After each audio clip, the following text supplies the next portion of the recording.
Hace aproximadamente 2,6 millones de años, en las regiones de las tierras altas del este de África, comenzó un enfriamiento progresivo del planeta que transformaría la biología y el comportamiento de nuestros antepasados de manera irreversible. Este período, conocido como el Plioceno tardío, marcó el inicio de una serie de fluctuaciones climáticas que durarían millones de años y que ejercerían una presión selectiva sin precedentes sobre los homínidos que habitaban el continente africano. Durante este tiempo, las temperaturas globales descendieron aproximadamente entre 2 y 3 grados centígrados, lo que generó cambios dramáticos en los patrones de precipitación y en la composición de los ecosistemas.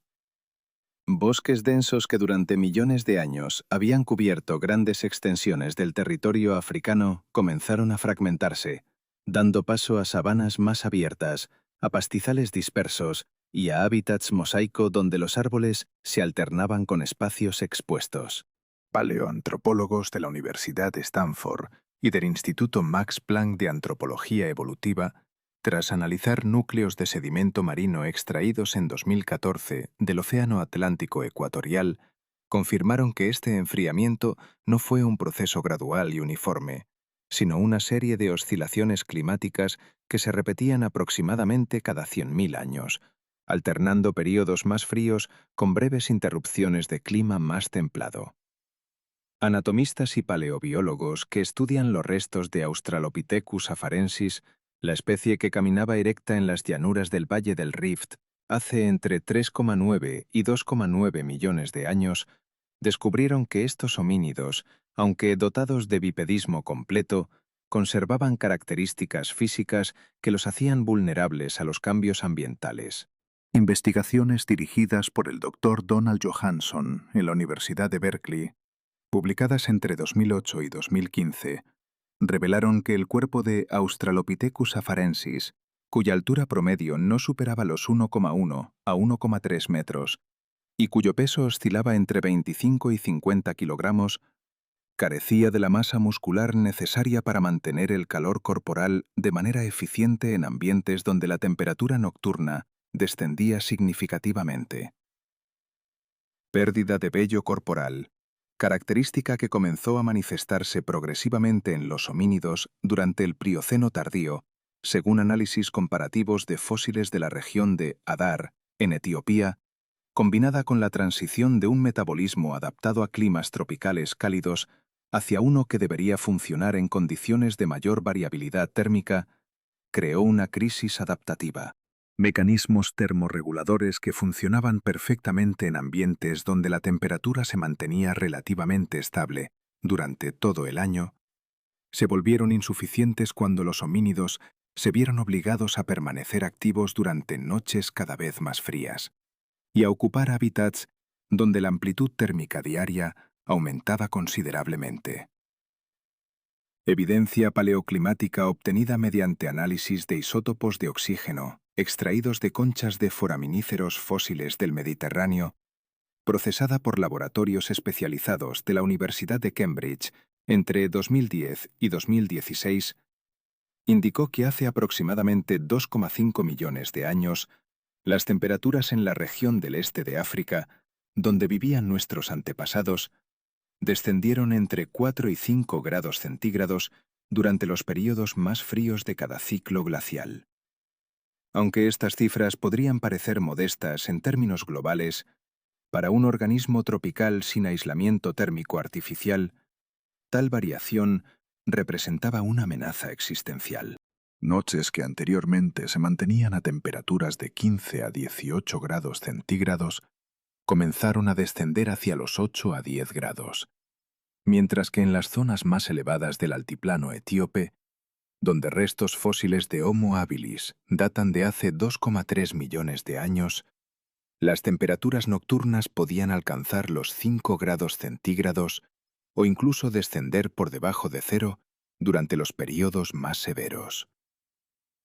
Documentación paleoclimatológica de sitios como Turkana, en la actual Kenia, donde equipos de investigadores de la Universidad de Nairobi han excavado sistemáticamente desde 1968, reveló que entre los depósitos sedimentarios de hace 2,4 millones de años existen capas de ceniza volcánica alternadas con evidencia de lagos salados que se secaban periódicamente, indicando fluctuaciones climáticas severas que afectaban la disponibilidad de agua y la composición de la flora. Respuesta inmediata del cuerpo humano primitivo ante tales condiciones incluyó lo que biólogos evolutivos denominan hipótesis del enfriamiento periódico, formulada por primera vez en 1996 por investigadores de la Universidad de Chicago. Según esta teoría, la exposición repetida a temperaturas bajas durante periodos cortos, pero intensos, genera estrés fisiológico que acelera la búsqueda de soluciones adaptativas.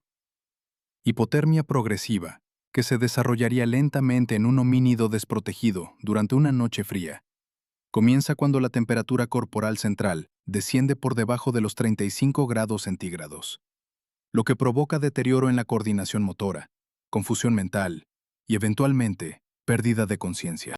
Organismos que permanecían activos durante el crepúsculo y parte de la noche para evitar los depredadores más peligrosos que cazaban durante el día, como los grandes felinos, se vieron atrapados en un dilema biológico.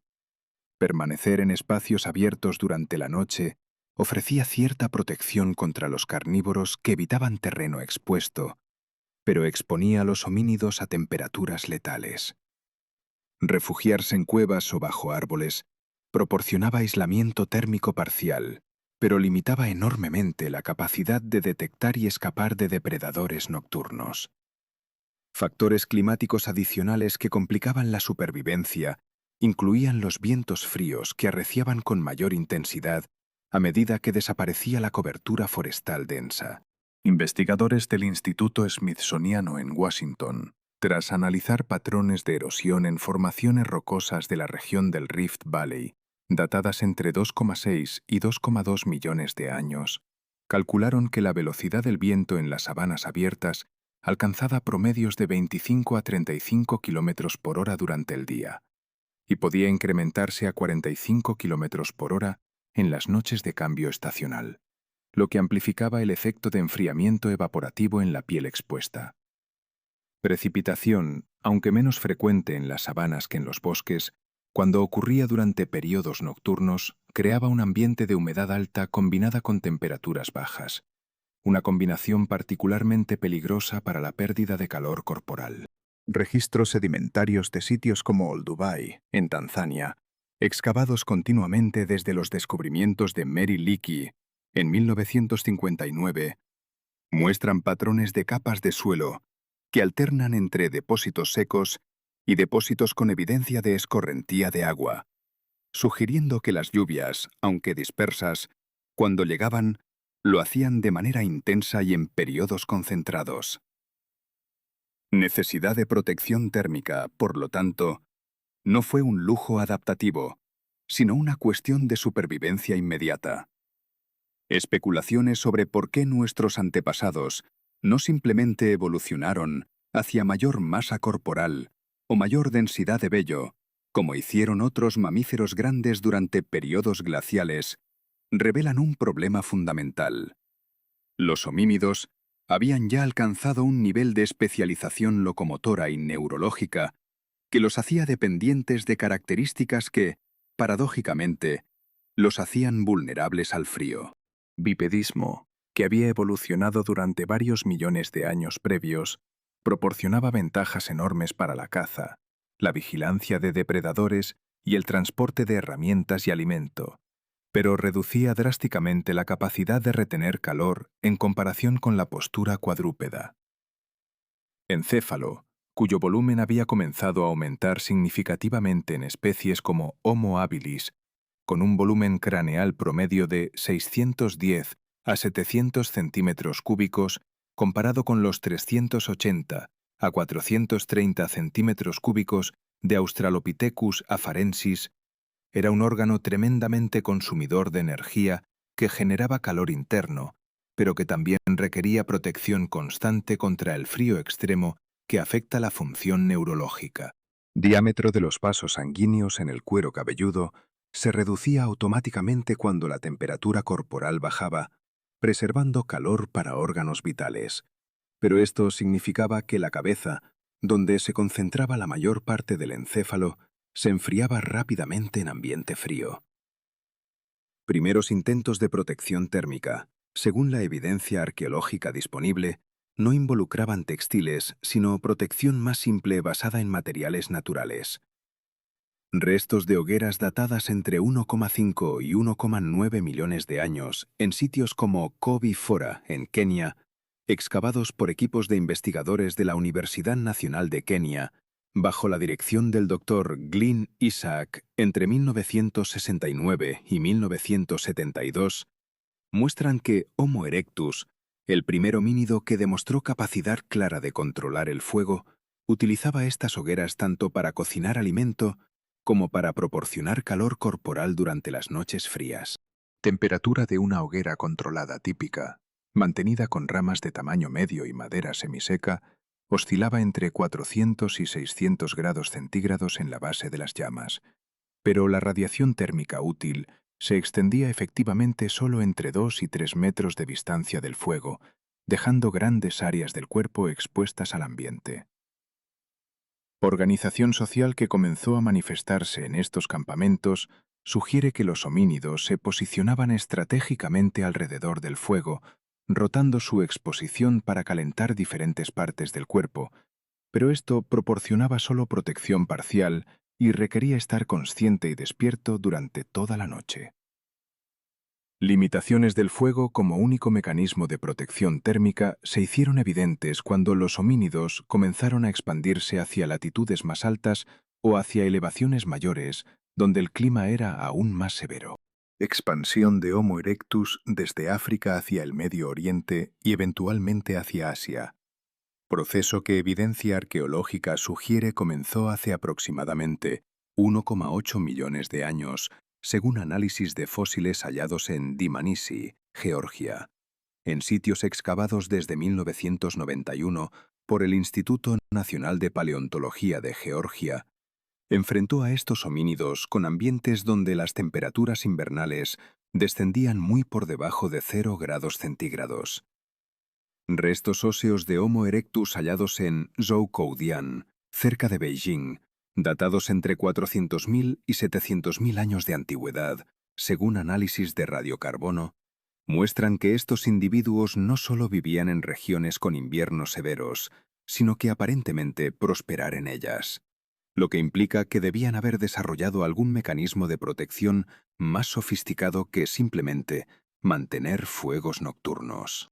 Hipótesis actual más aceptada entre paleoantropólogos, presentada sistemáticamente por primera vez en 2003 por el Dr. Christopher Harcourt Smith, de la Universidad de Nueva York, en una conferencia de la Sociedad Estadounidense de Antropología Física, sugiere que los primeros homínidos comenzaron a utilizar pieles de animales como protección térmica, probablemente durante el período entre 1,5 y 2 millones de años atrás, aunque la evidencia arqueológica directa es limitada. Preservación de pieles en depósitos arqueológicos es extraordinariamente rara, porque la materia orgánica se descompone rápidamente bajo la mayoría de las condiciones. Pero evidencia indirecta incluye patrones de heridas en huesos de animales grandes que sugieren procesamiento cuidadoso para remover la piel. Marcas de desollamiento en cráneos de herbívoros datados entre 1,7 y 1,9 millones de años encontrados en sitios como Olduvai y Turkana, y análisis de herramientas de piedra que muestran patrones de uso consistente con el raspado de tejido blando. Técnicas de procesamiento de pieles, aunque primitivas en comparación con métodos posteriores, debieron haber incluido varios pasos críticos. Remover la piel de un animal grande, como un búfalo africano, cuya piel puede llegar a pesar entre 40 y 60 kilogramos y alcanzar dimensiones de 2 a 2,5 metros de largo por 1,5 a 2 metros de ancho, requería herramientas afiladas y conocimiento de cómo hacer incisiones que no dañaran la piel útil. Análisis de marcas de herramientas en huesos de rinoceronte y elefante en el sitio de Kobi Fora, realizados por especialistas del Museo Nacional de Kenia entre 2005 y 2008, revelaron que los cortes mostraban patrones que sugerían un conocimiento avanzado de anatomía animal, indicando que los homínidos sabían exactamente dónde hacer incisiones para separar la piel con mínimo daño. Limpieza de la piel para remover tejido conectivo, grasa y otros residuos que causarían descomposición rápida debería haberse realizado con herramientas de piedra que tuviera superficies raspadoras planas, y evidencia de tales herramientas especializadas aparece claramente en el registro arqueológico, comenzando alrededor de 1,8 millones de años atrás. Preservación de pieles una vez removidas del animal presentaba desafíos técnicos significativos. Sin conocimiento de técnicas de curtido basadas en tánicos o en grasa animal, las pieles se deterioraban dentro de algunos días o semanas. Métodos de conservación que habrían estado disponibles para homínidos primitivos incluían secado al aire, que podía hacerse en clima seco africano, suspendiendo la piel sobre ramas o estirada en el suelo durante varias semanas, aunque esto hacía la piel rígida y frágil. Aplicación de grasa animal de los mismos animales cazados, un método de curtido primitivo descubierto en sitios etnográficos de pueblos cazadores-recolectores modernos en el Ártico y documentado en detalle por antropólogos como Jean Briggs en su estudio de los Inuit entre 1960 y 1965, podría haber sido descubierto accidentalmente cuando homínidos notaron que pieles expuestas a grasa animal permanecían más flexibles. Grasa de mamuts, rinocerontes, búfalos o jirafas, animales cazados frecuentemente según evidencia de sitios como Torralba en España, datado hace 400.000 años, contiene ácidos grasos que tienen propiedades conservantes y que mejoran la flexibilidad del material cuando se aplican antes del secado completo. Evidencia del uso de pieles como vestimenta puede inferirse indirectamente de patrones de distribución geográfica de Homo erectus. Mientras que Australopithecus afarensis permaneció confinado a regiones ecuatoriales y tropicales del este de África, donde las temperaturas nunca descendían por debajo del punto de congelación, Homo erectus expandió su rango geográfico de manera dramática.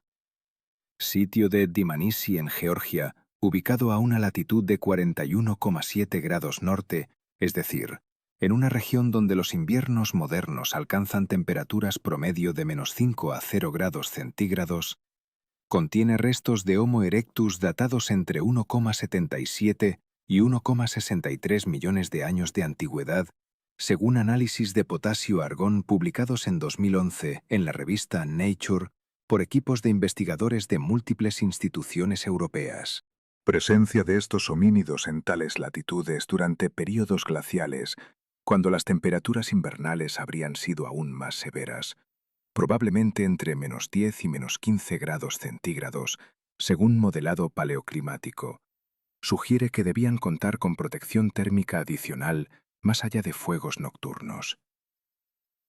Yacimiento de Zhoukoudian, cerca de Beijing, donde Homo erectus vivió durante el Pleistoceno medio hace entre 600.000 y 200.000 años, se ubica a una latitud de 39,8 grados norte, en una región donde los registros climáticos modernos muestran temperaturas invernales promedio de -5 a -8 grados centígrados, y donde durante los períodos glaciales las temperaturas debieron haber sido considerablemente más bajas.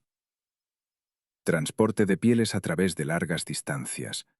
Evidencia que viene del análisis de patrones de movimiento de grupos de Homo erectus sugiere que el valor conferido a tales materiales debía ser significativo. Herramientas de piedra halladas en sitios como Torralba en Teruel, España, datan de hace aproximadamente 400.000 años y muestran una composición mineralógica que sugiere que fueron fabricadas localmente usando piedra disponible en la región. Pero también contienen artefactos que provienen de fuentes ubicadas a entre 50 y 100 kilómetros de distancia. Tal movimiento de materiales implica comercio o intercambio entre grupos, o bien migración de grupos que llevaban consigo sus herramientas y posiblemente también pieles, indicando que ciertos materiales eran lo suficientemente valiosos como para ser transportados a través de distancias considerables. Tecnología de confección de prendas de protección térmica. Aunque probablemente extremadamente simple en sus formas iniciales, debería haber evolucionado gradualmente durante cientos de miles de años. Primeros usos probables de pieles involucraban simplemente envolver el material alrededor del torso o los hombros, manteniendo en su lugar mediante presión o mediante el peso del material mismo. Estudios etnográficos de grupos cazadores-recolectores contemporáneos de climas fríos, como los documentados por antropólogos en la Patagonia Argentina entre 1960 y 1980, muestran que pueblos sin tecnología textil sofisticada utilizaban pieles de animales simplemente envueltas alrededor del cuerpo, frecuentemente con la cara de la piel hacia adentro, para maximizar el aislamiento. Técnicas de amarre de pieles usando tendones de animales como cordones, método documentado etnográficamente en múltiples culturas árticas y australianas, probablemente evolucionaron en paralelo con el uso de pieles como protección térmica, permitiendo un ajuste más seguro y más adaptable a diferentes tamaños corporales. Ventajas adaptativas conferidas por protección térmica de pieles fueron profundas y multifacéticas, alterando no solo la capacidad de los homínidos para sobrevivir en climas fríos, sino también su estructura social, patrones de movilidad y dieta. Capacidad de permanecer activo durante periodos nocturnos sin riesgo inmediato de hipotermia permitió a los homínidos expandir su tiempo de forrajeo, buscando alimento durante horas cuando muchos depredadores alternos eran menos activos. Protección térmica también permitió permanecer despierto durante noches completas para vigilancia defensiva, una ventaja significativa en competencia con otros carnívoros por acceso a presas muertas o carroña. Expansión geográfica hacia latitudes más altas, que de otra manera habría sido imposible. Abrió acceso a nuevos recursos alimenticios, incluyendo grandes herbívoros como mamuts, rinocerontes lanudos y bisontes, animales que proporcionaban cantidades masivas de carne, grasa y piel, creando un ciclo positivo donde más protección térmica permitía acceso a más recursos que a su vez proporcionaban más material para protección. Cambios en estructura social que probablemente acompañaron la adopción de protección térmica fueron significativos. Necesidad de coordinar la caza de animales grandes, con el fin de obtener pieles y carne en cantidades suficientes, habría reforzado la evolución de patrones de cooperación cada vez más sofisticados. Grupos de Homo erectus habrían necesitado desarrollar sistemas de división del trabajo, donde algunos individuos se especializaban en la caza, mientras que otros se enfocaban en el procesamiento de pieles y otros en la confección de prendas. Roles de género comenzaron probablemente a divergir durante este periodo, con evidencia etnográfica de sociedades cazadoras-recolectoras modernas, sugiriendo que en climas fríos, las mujeres frecuentemente se especializaban en procesamiento de pieles y confección de prendas, mientras que los hombres se enfocaban en la caza de animales grandes. Tal división de labor habría aumentado la eficiencia general del grupo y habría permitido la producción de más pieles de protección térmica en menos tiempo. Desarrollo de lenguaje y comunicación compleja probablemente aceleró en el contexto de la necesidad de transferir conocimiento sobre técnicas de procesamiento de pieles. Instrucciones verbales detalladas sobre cómo remover pieles sin dañarlas, cómo preservarlas, cómo procesarlas con grasa animal, cómo confeccionar prendas de protección térmica y cómo mantener y reparar tales prendas habrían sido imposibles de transmitir mediante gestos simples o vocalización limitada. Presión selectiva para desarrollar capacidad lingüística más compleja. Por lo tanto, habría sido reforzada por la necesidad de coordinar actividades complejas alrededor de la producción de prendas de protección térmica. Estudios de capacidad cognitiva en Homo erectus, basados en análisis de volumen craneal y de complejidad de herramientas, sugieren que hacia el final del periodo de Homo erectus, hace alrededor de 400.000 años, la capacidad neurológica para lenguaje complejo estaba presente, y es probable que la necesidad de comunicación relacionada con protección térmica haya jugado un papel significativo en esta evolución. transición de Homo erectus hacia Homo neanderthalensis, que comenzó hace aproximadamente 400.000 años en Europa, según análisis de fósiles transicionales encontrados en sitios como Arago, en Francia, y Steinheim, en Alemania. Puede ser entendida parcialmente en términos de adaptación a condiciones climáticas cada vez más severas. Homo neanderthalensis, que habitó Europa entre hace aproximadamente 400.000 y 40.000 años, fue la primera especie de homínido donde la evidencia de uso de pieles como vestimenta se vuelve incontrovertible.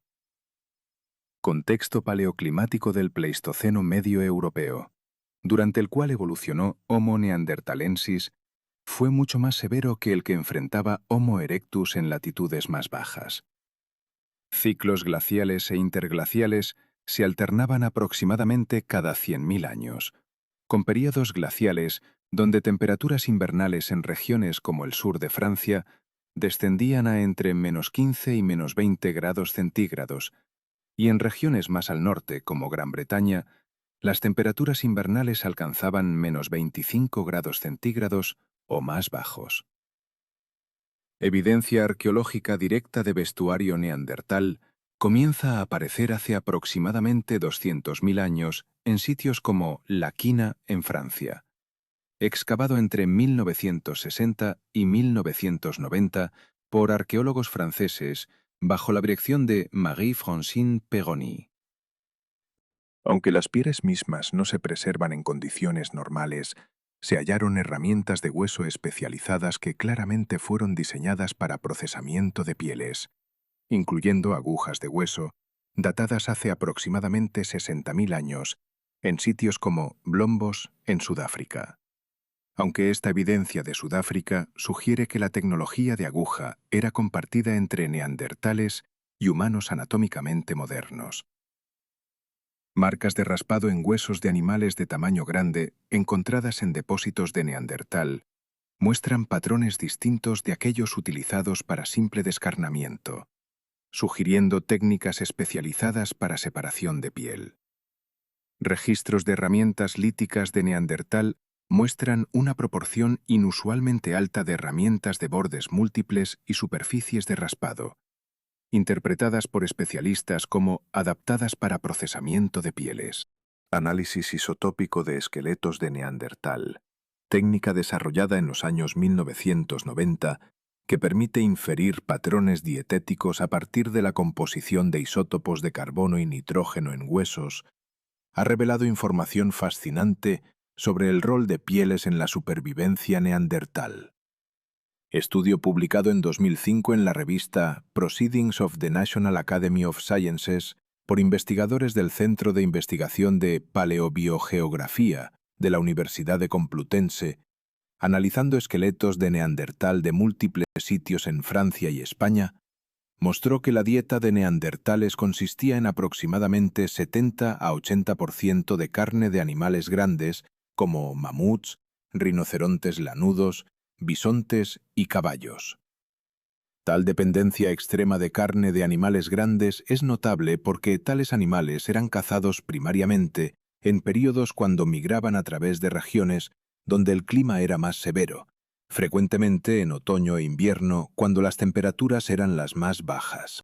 Estrategia de caza de Neandertal probablemente involucraba esperar la migración de manadas grandes, cazarlas usando técnicas coordinadas que involucraban conducción de animales hacia depresiones del terreno o hacia acantilados donde podían ser capturados y procesados en grandes cantidades. Procesamiento de tales cantidades masivas de carne durante los meses más fríos habría sido posible solo si grupos de Neandertal contaban con protección térmica efectiva. Trabajadores que permanecían fuera durante horas procesando carcasas de animales grandes en temperaturas bajo cero habrían muerto de hipotermia en días sin protección adecuada. Evidencia de que grupos de Neandertal realizaban tales actividades durante meses de invierno viene de análisis de acumulación de huesos en sitios como la Côte de Saint-Brelade, en la isla de Jersey, donde depósitos de huesos de mamut se alternan con capas de sedimento que contienen evidencia de clima glacial severo. Ocupación continua de tales sitios a través de múltiples estaciones sugiere que Neandertal no solo visitaba sitios de caza durante una estación particular, sino que permanecía en regiones de clima severo durante periodos extendidos. Patología ósea de esqueletos de Neandertal proporciona evidencia adicional del rol crítico de protección térmica. Análisis de esqueletos de Neandertal de múltiples sitios, compilado en una revisión sistemática publicada en 2010 en el American Journal of Physical Anthropology, mostró que neandertales experimentaban tasas extraordinariamente altas de fractura ósea, con aproximadamente 45% de esqueletos adultos mostrando evidencia de al menos una fractura que se había sanado.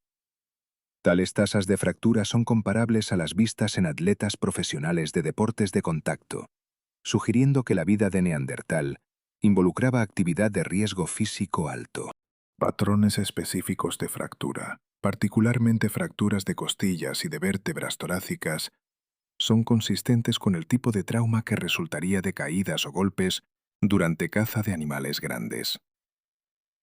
Paradoja que los investigadores enfrentaban era cómo neandertales podían sobrevivir a tales lesiones cuando la tasa de mortalidad relacionada a infección habría sido extraordinariamente alta.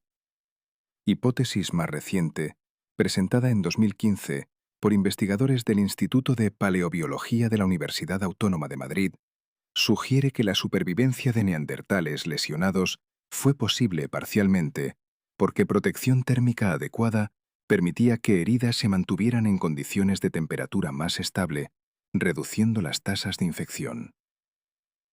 Temperatura corporal de un individuo lesionado que no puede moverse se reduce rápidamente, lo que acelera la progresión de infecciones bacterianas.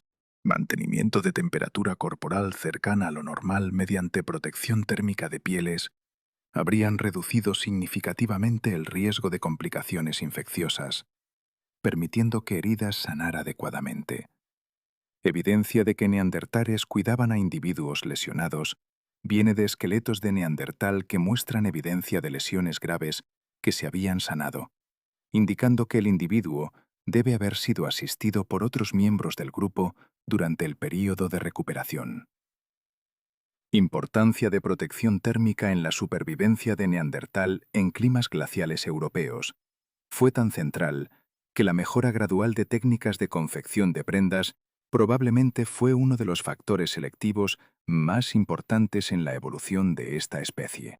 Análisis comparativo de esqueletos de neandertal temprano y tardío, procedentes de sitios datados hace 300.000 años y hace 50.000 años, respectivamente, muestran cambios graduales en proporciones corporales que pueden ser interpretados como adaptaciones a climas más fríos.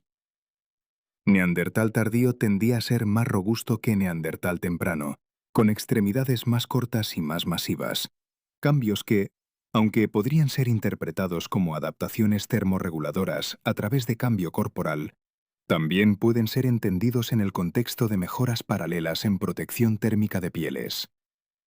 Si protección térmica mejoraba constantemente, la presión selectiva para cambios corporales específicos a climas fríos se reducía, permitiendo que otros factores selectivos dominaran la evolución neandertal. Comparación entre tecnología de protección térmica de neandertal y la de humanos anatómicamente modernos, que comenzaron a entrar en Europa hace aproximadamente 43.000 años, revela diferencias fundamentales que probablemente jugaron un rol importante en la eventual extinción de Neandertal. Homo sapiens temprano que llegó a Europa, población que originó de Oriente Medio y que se había desarrollado en climas variados de África durante cientos de miles de años, traía consigo una tradición de tecnología textil más avanzada. Evidencia de agujas de hueso bien desarrolladas aparece en contextos de Homo sapiens temprano, hace aproximadamente 40.000 años. Pero la tecnología de aguja probablemente se había desarrollado anteriormente en África. Análisis de herramientas de Homo sapiens temprano en sitios como Blombos, en Sudáfrica, datados entre 100.000 y 75.000 años, muestran presencia de agujas de hueso, sugiriendo que la tecnología de aguja fue desarrollada independientemente en África durante el período de Homo sapiens temprano. Capacidad de confeccionar prendas más ajustadas y más sofisticadas usando aguja e hilo habría proporcionado varias ventajas sobre la simple envoltura de pieles. Prendas ajustadas retienen calor más eficientemente porque eliminan espacios donde aire frío puede entrar, reduciendo la necesidad de mayor cantidad de material. Confección de prendas específicas para diferentes partes del cuerpo, como mangas separadas, pantalones separados y gorros ajustados, permite mejor distribución de material de protección térmica según las necesidades de diferentes regiones corporales. Utilización de materiales múltiples, como pieles de diferentes espesores y textiles de fibra vegetal o animal, proporciona flexibilidad en ajuste de propiedades aislantes según la severidad del clima. Capacidad de reparación rápida de prendas dañadas mediante costura con aguja. Habrían reducido el tiempo de inactividad cuando prendas se rasgaban, lo que habría sido particularmente importante durante periodos de clima severo, cuando salidas para buscar material de reemplazo habría sido peligrosa. Ventaja competitiva que tecnología superior de protección térmica de Homo sapiens confería fue particularmente evidente durante periodos de clima severamente frío, como el máximo glacial último, que ocurrió hace aproximadamente 20.000 años, cuando temperaturas globales fueron las más bajas de todo el Pleistoceno tardío. Durante este periodo, temperaturas en Europa central descendieron a entre -30 y -40 grados centígrados durante los meses de invierno, según modelado paleoclimático publicado en 2008 por investigadores del Centro Hadley del Instituto Meteorológico Británico. Regiones que anteriormente eran marginalmente habitables, como Gran Bretaña y Escandinavia, se volvieron completamente despobladas durante este periodo, con la excepción de la costa atlántica, donde corrientes oceánicas cálidas proporcionaban clima más moderado. Capacidad de Homo sapiens de persistir en regiones de clima extremo durante el máximo glacial último es atestiguada por sitios como Magdala en Siberia, datado hace aproximadamente 22.000 años, donde excavaciones han revelado evidencia de ocupación humana sostenida, incluso en latitudes donde temperaturas invernales descendían a -50 grados centígrados. Registro arqueológico de ocupación humana en Siberia durante el máximo glacial último. Compilado en una revisión publicada en 2012 en la revista Nature por investigadores del Instituto Arqueológico de Rusia, muestra una distribución de sitios que sugiere que los humanos estaban siguiendo migraciones de animales grandes, particularmente mamuts y rinocerontes lanudos, hacia regiones de clima extremo. Tales sitios contienen evidencia de hogueras, herramientas especializadas para procesamiento de presas y, significativamente, abundancia de restos de marfil de mamut trabajado, sugiriendo que los humanos estaban cazando activamente estos animales y procesando sus recursos en campo. Supervivencia en tales ambientes habría sido imposible sin protección térmica extremadamente efectiva. Modelado de pérdida de calor corporal en humanos modernos expuestos a temperaturas de -50 grados centígrados sin protección adecuada, muestra que la hipotermia letal ocurriría en menos de 30 minutos, incluso en individuos con metabolismo elevado. Evolución de tecnología de protección térmica durante el Pleistoceno tardío. Fue, por lo tanto, un proceso de innovación constante, impulsado por presión selectiva climática. Cambios climáticos globales durante este periodo no fueron cambios lineales hacia condiciones más frías o más cálidas, sino fluctuaciones cíclicas de gran amplitud. Ciclos de Milankovitch, cambios en la órbita terrestre que afectan la distribución de radiación solar, se manifestaban en ciclos climáticos aproximadamente cada 100.000 años durante el Pleistoceno tardío. Cada ciclo glacial duraba aproximadamente 90.000 años, seguido por un período interglacial cálido que duraba aproximadamente 10.000 años. Tal patrón de cambio rápido habría mantenido la presión selectiva para mejora constante de protección térmica, porque cada vez que un período interglacial terminaba y comenzaba un nuevo período glacial, grupos humanos enfrentaban temperaturas más bajas que sus antepasados inmediatos no habían experimentado. Adaptación de grupos humanos a ciclos climáticos de gran amplitud involucraba múltiples estrategias funcionando en paralelo. Mejora de tecnología de protección térmica era una estrategia, pero no la única. Diversificación de fuentes de alimento con grupos humanos comenzando a explotar recursos marinos en mayor escala durante períodos cuando clima costero era menos severo, proporcionaba seguridad alimenticia durante transiciones climáticas. Desarrollo de estructuras de vivienda más sofisticadas, como casas semisubterráneas encontradas en sitios siberianos datados hace entre 20.000 y 15.000 años, proporcionaba aislamiento térmico que complementaba la protección corporal de prendas. Migración estacional entre regiones de clima menos severo durante el invierno y regiones de mayor disponibilidad de recursos durante el verano proporcionaba flexibilidad adaptativa que permitía a grupos humanos mantener tamaño poblacional estable a través de transiciones climáticas. Cambios en estructura social que acompañaron la adopción de protección térmica sofisticada fueron profundos. Crecimiento poblacional que resultó de capacidad mejorada de supervivencia en climas variados permitió que grupos humanos alcanzaran tamaños poblacionales donde especialización ocupacional se volvía posible. Arqueólogo y antropólogo británico Lewis Binford, en sus influyentes trabajos sobre organización de sociedad cazadora-recolectora, publicados entre 1980 y 2000, documentó que en grupos cazadores-recolectores de clima frío, como los inuit históricos, la proporción de individuos que se especializaban en actividades específicas, como confección de prendas de protección térmica, era mucho mayor que en grupos de clima tropical. Tal especialización, aunque era posible en principio en cualquier grupo humano, solo se volvía económicamente viable cuando la amenaza constante de muerte por hambre o exposición era suficientemente severa como para justificar que algunos individuos gastaran su tiempo en actividades especializadas en lugar de en búsqueda de alimento. Desarrollo de sistemas de intercambio y comercio primitivos probablemente aceleró como resultado de la necesidad de obtener materiales especializados para protección térmica. Grupos humanos que habitaban regiones donde animales grandes con pieles de alta calidad eran abundantes, como las estepas de Asia Central o las llanuras de Europa Oriental, podían producir excedentes de prendas de protección térmica que podían ser intercambiados con grupos de otras regiones a cambio de otros recursos. Evidencia arqueológica de tal intercambio viene de análisis de fuentes de minerales utilizados en herramientas halladas en sitios humanos. Herramientas de obsidiana encontradas en sitios en Francia datan de hace aproximadamente 30.000 años y provienen de fuentes de obsidiana ubicadas en el Mediterráneo Oriental a una distancia de más de 1.500 kilómetros, según análisis de composición química publicados en 2006 en la revista Geoarchaeology. Tal distancia de intercambio sugiere que redes comerciales sofisticadas estaban funcionando durante el Pleistoceno tardío, y es probable que prendas de protección térmica fueron uno de los commodities más valiosos en tales redes.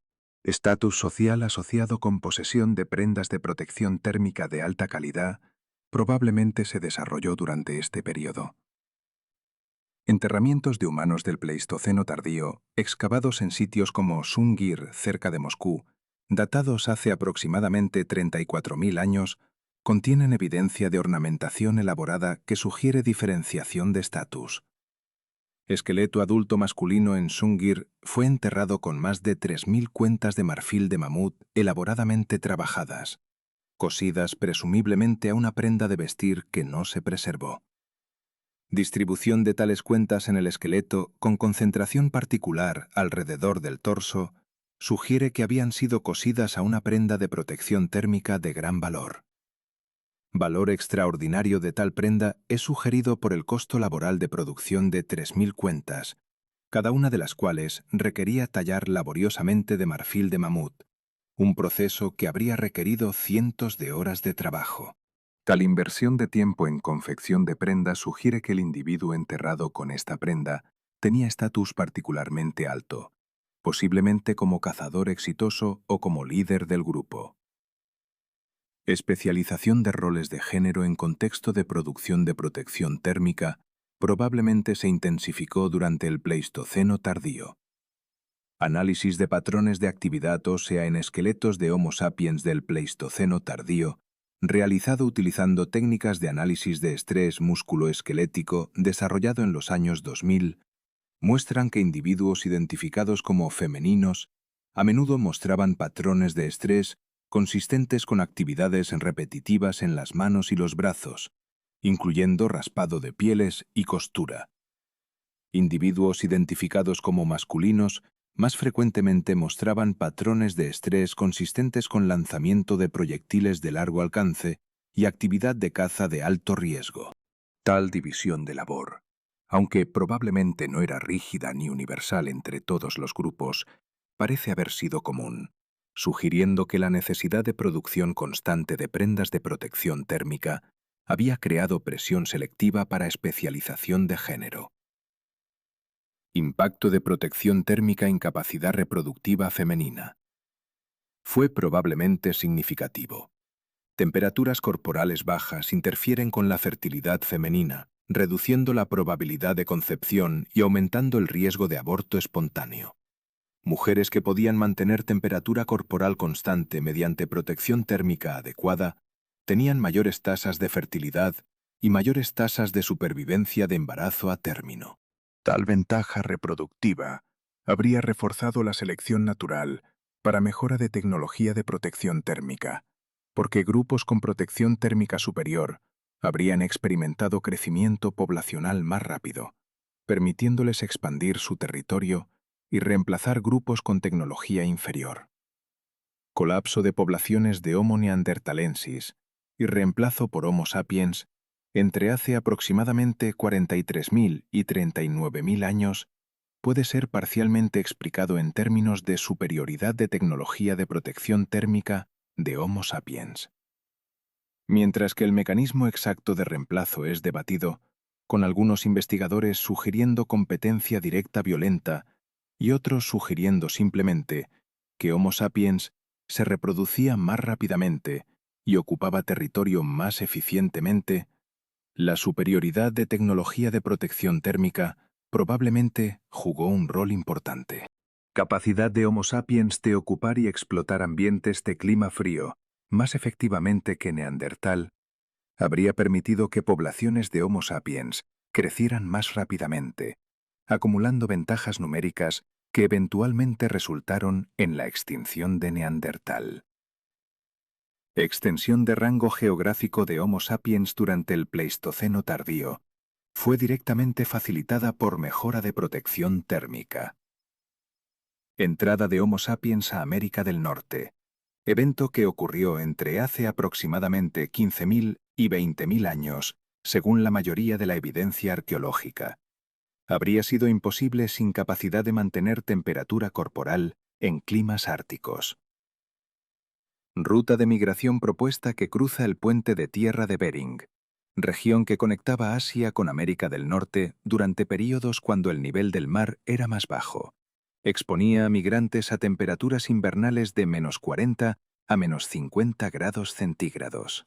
Supervivencia en tal ambiente habría sido posible solo para individuos equipados con protección térmica extremadamente efectiva, incluyendo prendas de múltiples capas, aislamiento de piel animal y posiblemente aislamiento adicional de fibra vegetal o pelo animal.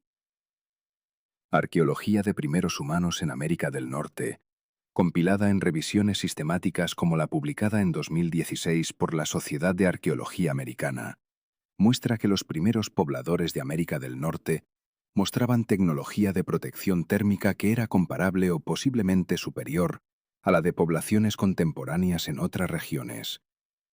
Sitios como Monte Verde en Chile, datado hace aproximadamente 14.500 años, contiene evidencia de estructuras de vivienda con aislamiento de piel animal, sugiriendo que poblaciones que colonizaban América del Sur también poseían tecnología de protección térmica sofisticada.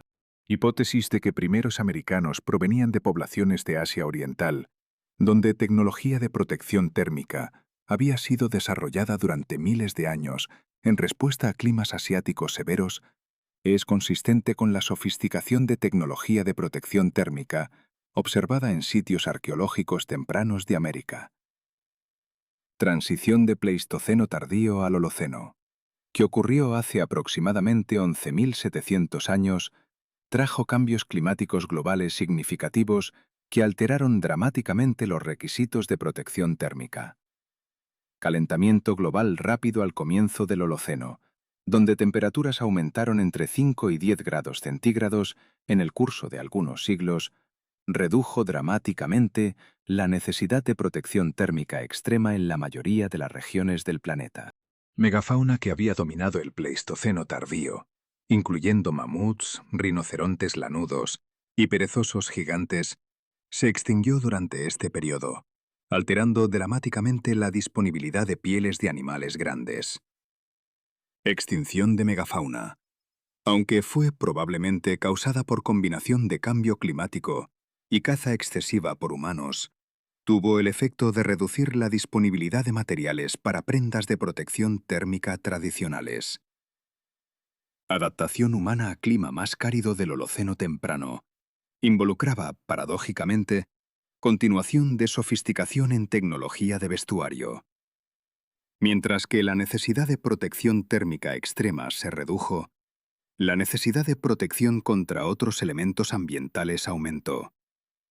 Protección contra radiación ultravioleta del Sol, más intensa en clima cálido ecuatorial, se volvió importante en regiones donde grupos humanos se reubicaban hacia latitudes ecuatoriales. Protección contra insectos picadores, que son más abundantes en clima cálido tropical, se volvió importante. Protección contra plantas irritantes, particularmente en regiones de vegetación densa, se volvió necesaria. Tecnología de vestuario, por lo tanto, no desapareció, sino que se transformó, con énfasis cambiando de aislamiento térmico a otros tipos de protección corporal. Desarrollo de textiles de fibra vegetal durante el Holoceno temprano, en regiones donde clima cálido permitía el cultivo de plantas fibrosas como lino y algodón, representó una innovación tecnológica mayor. Evidencia de producción de lino en la región del Levante, datada hace aproximadamente 9.000 años, viene de depósitos de semillas de lino en sitios como Jericó. Evidencia de producción de algodón en el subcontinente indio y en Mesoamérica surge durante el Holoceno, aunque las fechas exactas son debatidas.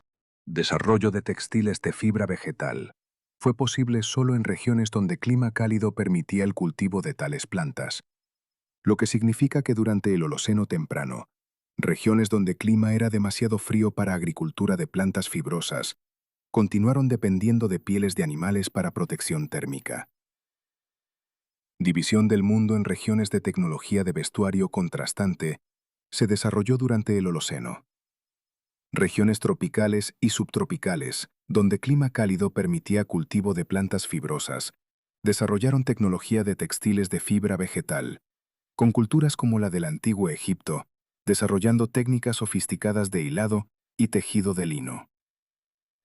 Regiones de clima templado y boreal, donde clima era demasiado frío o demasiado seco para cultivo de plantas fibrosas, pero donde animales grandes, con pieles de alta calidad, eran abundantes, continuaron dependiendo de pieles de animales, con culturas nómadas de estepas asiáticas, desarrollando técnicas extremadamente sofisticadas de procesamiento de pieles y confección de prendas. Regiones de clima tropical húmedo, donde insectos y enfermedades eran problemas principales, desarrollaron sistemas de vestuario basados en ropa mínima, pero con decoración y ornamentación elaboradas que servían funciones sociales. Importancia de protección térmica en la historia de la humanidad.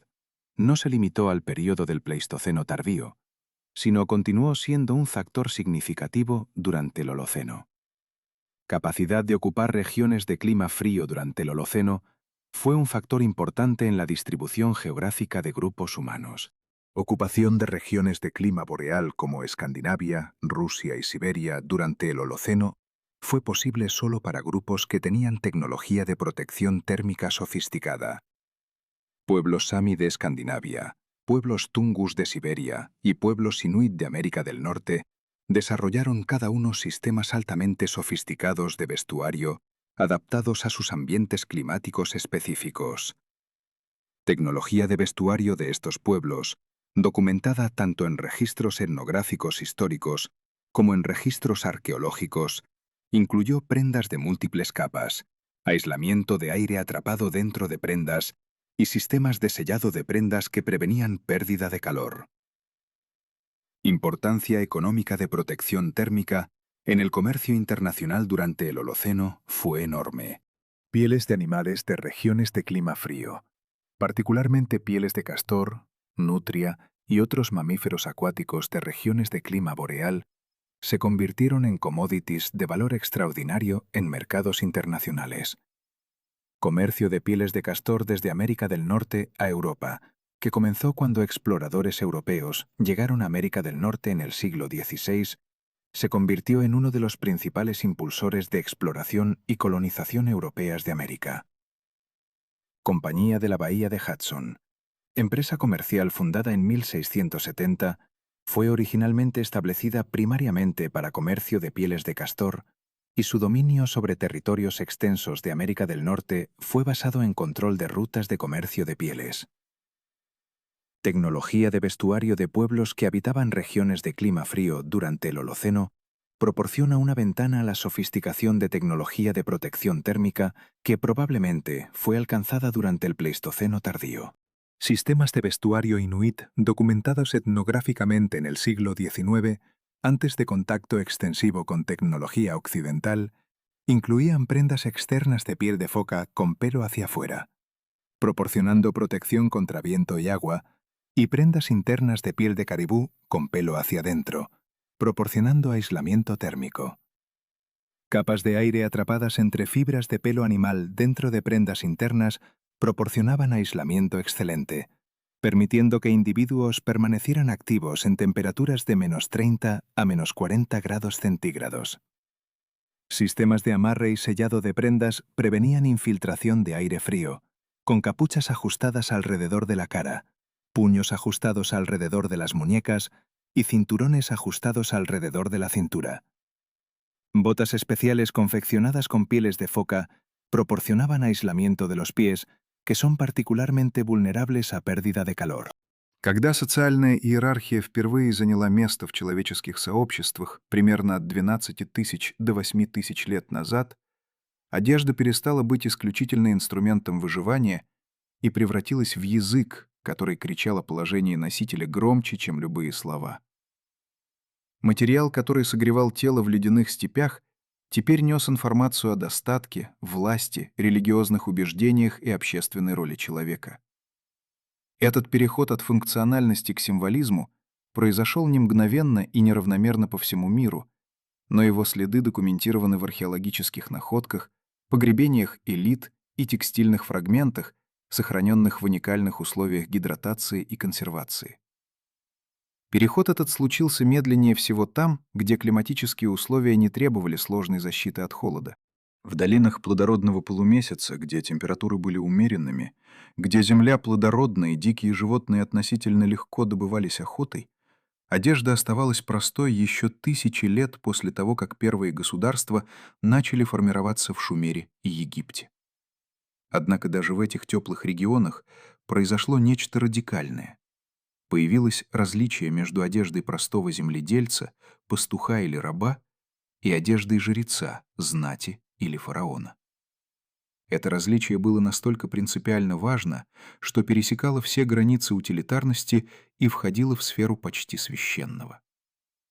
Древнеегипетская цивилизация, расцветшая вдоль долины Нила примерно в 3100 году до нашей эры и просуществовавшая в той или иной форме около 3 тысячелетий, создала один из первых документированных систем, где одежда служила не просто защитой или украшением, но законодательно закрепленным символом социального положения.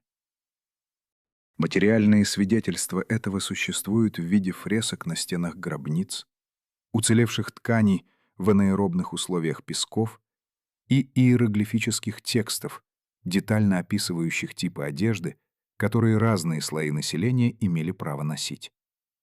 Простые египтяне, крестьяне и рабочие часто изображены на фресках носящими простую юбку из льна, которая едва достигала колен и ничего больше в жарком климате долины. Грудь мужчин обычного происхождения оставалась открытой, и это не было признаком нищеты, а скорее нормативным состоянием для большинства населения.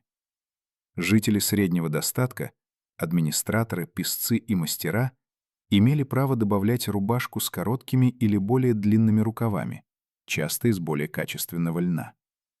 Льняное производство в Древнем Египте было высокоразвитым ремеслом, и качество льна варьировалось значительно в зависимости от того, насколько старательно были переработаны волокна, сколько раз они были отбелены и отполированы. Высшие администраторы и жрецы могли позволить себе лен с повышенной белизной, мягкостью и податливостью, которые указывали на их личное благосостояние и доступ к лучшим материалам.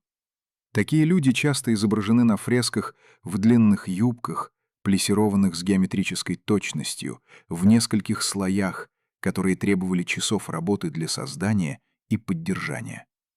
Золотом окаймленные одежды были прерогативой фараона и его ближайшего окружения.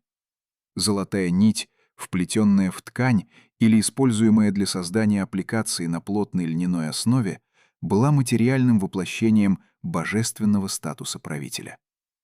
Фараон, согласно египетской космологии, был не просто администратором или военным вождем, но живым воплощением божества, посредником между миром людей и миром богов. Его одежда должна была отражать эту трансцендентную природу. Золото считалось телом богов в египетской мифологии, и его использование в одежде фараона было не эстетическим выбором, а теологическим утверждением. Записи, обнаруженные в храмовых архивах Египта, указывают, что в периоды Среднего и Нового царств существовали формальные указы и предписания, ограничивающие использование определенных цветов и материалов для разных слоев населения. Пурпурный краситель, полученный из железистых спирулин и сложный в производстве, был зарезервирован для высшей элиты. Хотя пурпур не был столь распространен в Древнем Египте, как позже будет в Риме и финикийских городах, его редкость уже тогда придавала ему символическое значение. Красная охра, более доступная и легкая в применении, использовалась более широко среди среднего класса. Белый лен, который, естественно, был доступен при надлежащей обработке, считался чистым и подходящим для жрецов и элиты. Его яркость подчеркивала ритуальную чистоту. Фараоны Нового Царства, правившие примерно с 1550 по 1070 год до нашей эры, довели эту систему социального кодирования одежды до апогея. Аменхотеп III, четвертый фараон XVIII династии, правивший примерно с 1390 по 1352 год до нашей эры, был известен тем, что находился в центре суда, одетый в различные парадные и официальные наряды, которые менялись в зависимости от дневной церемонии. Изображения его из гробниц показывают его в плессированной юбке, нескольких слоях нагрудников и украшений, которые суммарно весили несколько килограммов. Каждый элемент имел значение. Позолоченный ворот обозначал статус владыки Верхнего Египта, определенные браслеты обозначали завоевание в Нубии, особый головной убор с элементами, напоминающими кобру, обозначал защиту и божественность. Похоронные одежды и ткани, обнаруженные в гробницах Долины Царей, дают нам физические образцы этой иерархии одежды в действии. Гробница Тутанхамена, открытая британским археологом Говардом Картером в 1922 году в Долине Царей, содержала по меньшей мере 160 предметов одежды и текстильных материалов, включая туники, передники, шарфы и нижнее белье, все тщательно сохраненные в анаэробных условиях. Изучение этих одежд показало не только высочайший уровень мастерства в ткачестве, но и использование различных качеств льна и техник производства, которые четко отличали официальную одежду от повседневной. Некоторые куски ткани были такой тонкости, что проходили полностью сквозь обычное кольцо, указывая на то, что были созданы исключительно для священных или официальных целей.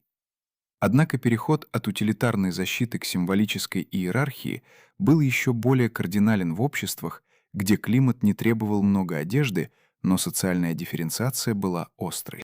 В финикийских городах на берегах Средиземноморья, особенно в Тире и Сидоне, примерно в 1200 году до нашей эры произошла революция в понимании того, какую роль может играть одежда в социальной структуре. Финикийцы были мастерами морской торговли, и они контролировали поставки редких материалов со всего известного мира. Среди этих материалов была раковина мурекс, морское существо, из которого можно было извлечь пигмент пурпурного цвета, который не выцветал, не тускнел и усиливался со временем, развивая более глубокие оттенки через несколько лет использования. Процесс извлечения пурпурного красителя из мурекса был чрезвычайно трудоемким и неэффективным с точки зрения выхода конечного продукта. Требовалось примерно 12 тысяч раковин мурекса, чтобы произвести всего несколько граммов краски достаточного качества для окрашивания ткани. Поскольку раковины нужно было собирать, транспортировать и обрабатывать, а рабочих нужно было платить и кормить, стоимость производства одного куска пурпурной ткани была астрономической. Одна туника, окрашенная полностью в пурпур, могла стоить эквивалент зарплаты рабочего за несколько лет. Это математическое уравнение сделало пурпур чрезвычайно редким и доступным только для высшей элиты — царей, членов королевских семей, наиболее успешных военных командиров и наиболее богатых торговцев. Финикийцы, которые были не просто производителями пурпурной ткани, но и ее главными распространителями по всему Средиземноморскому бассейну, поняли, что пурпур становился синонимом власти и богатства.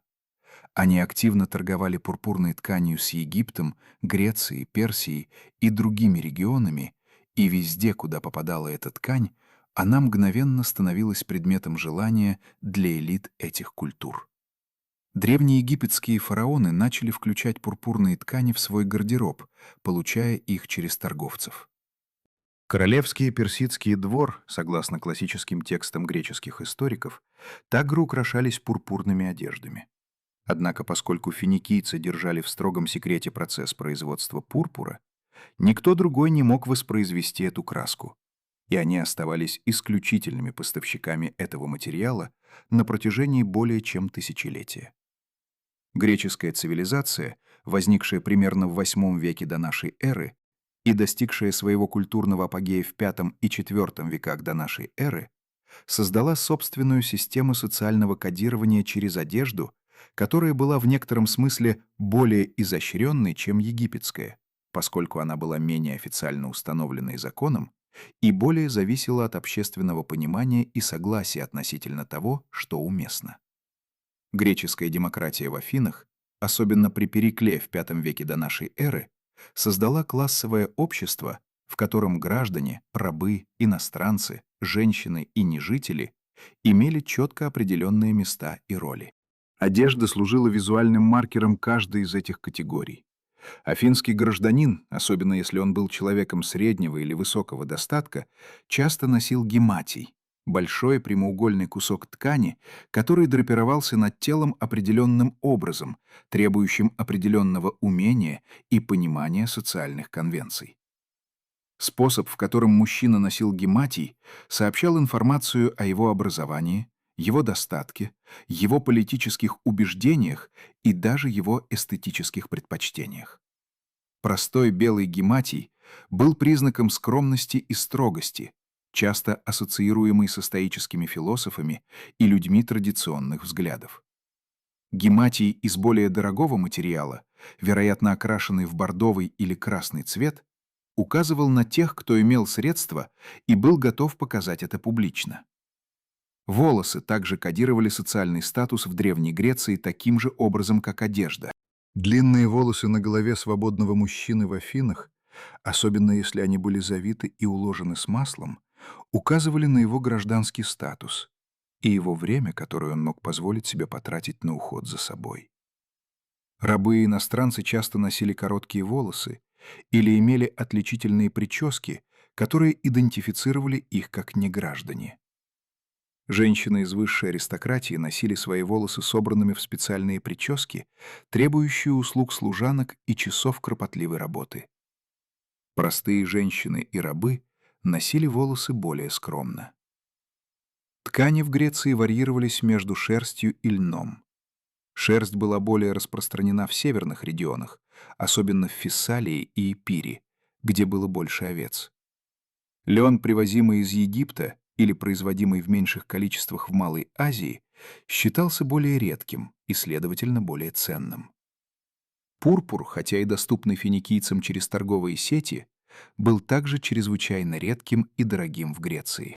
Вероятно, из-за его редкости и стоимости в классических текстах греческих авторов пурпур часто упоминается как цвет, ассоциируемый с богами и королями.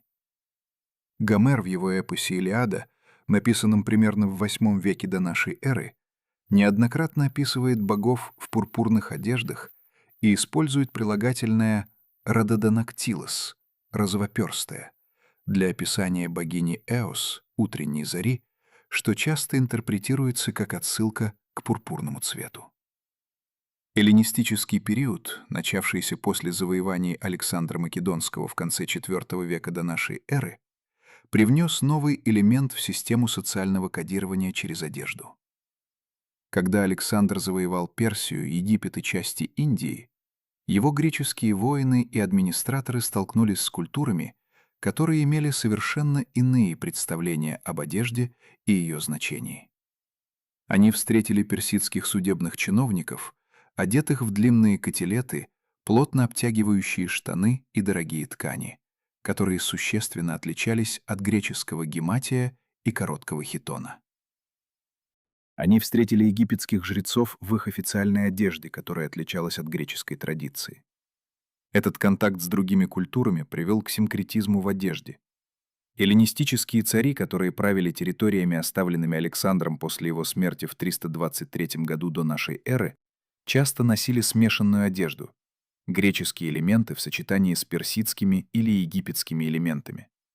Селевк I, один из главных генералов Александра, который получил контроль над огромной территорией, простирающейся от Анатолии до Индии, известен из исторических записей тем, что принял элементы персидского дворцового этикета и одежды, даже сохраняя при этом греческие традиции. Это было расчетом — показать, что он является законным наследником как греческих, так и персидских традиций правления. Древний Рим, расцветший начиная примерно с V века до нашей эры и достигший расцвета в первые 2/3 первого тысячелетия нашей эры, создал, возможно, наиболее систематизированную и законодательно закрепленную систему социального кодирования через одежду из всех древних цивилизаций. Римляне были администраторами, законодателями и бюрократами по природе своей культуры, и они применили эту склонность к организации и систематизации даже к такому, казалось бы, личному и практичному вопросу, как то, что носить. Тога, самая характерная и культовая одежда римского гражданина мужского пола, была сложным текстильным предметом, который служил сложной системой социальной классификации.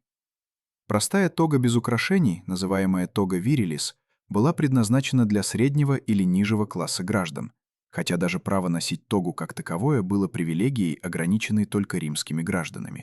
Невольники, чужестранцы и люди без гражданства не имели права носить тогу вообще, и их одежда состояла из простой туники и, возможно, плаща, если они были достаточно состоятельны. Вышедший на высший государственный пост человек имел право на тогу претекста, которая имела узкую полосу пурпура, вплетенную вдоль нижней части и иногда на полях одежды. Эта полоса была сделана из подлинного тирского пурпура, импортированного финикийцами или их наследниками, и была настолько ценна, что только люди высокого статуса могли позволить себе купить ее. Полоса была узкой, но именно ее наличие или отсутствие мгновенно идентифицировало человека как человека определенного ранга перед всеми, кто видел его в публичном месте. Консулы и другие должностные лица высшего ранга имели право на тогу кандида, которая была отбелена до белизны, которая была действительно замечательной для римских времен. Процесс отбеливания требовал использования мела, золы и других химических веществ, и результирующая ткань была настолько белой, что она светилась почти, отражая свет. Консулат был высшей должностью в Риме, и человек, одетый в тогу кандида, был мгновенно узнаваем как человек, имеющий самую высокую политическую власть в государстве, по крайней мере среди гражданских должностных лиц. Вот почему кандидаты на консульство, буквально означающие те, кто носит белые тоги, которые становятся кандидатами для выборов, были немедленно узнаваемы в толпе.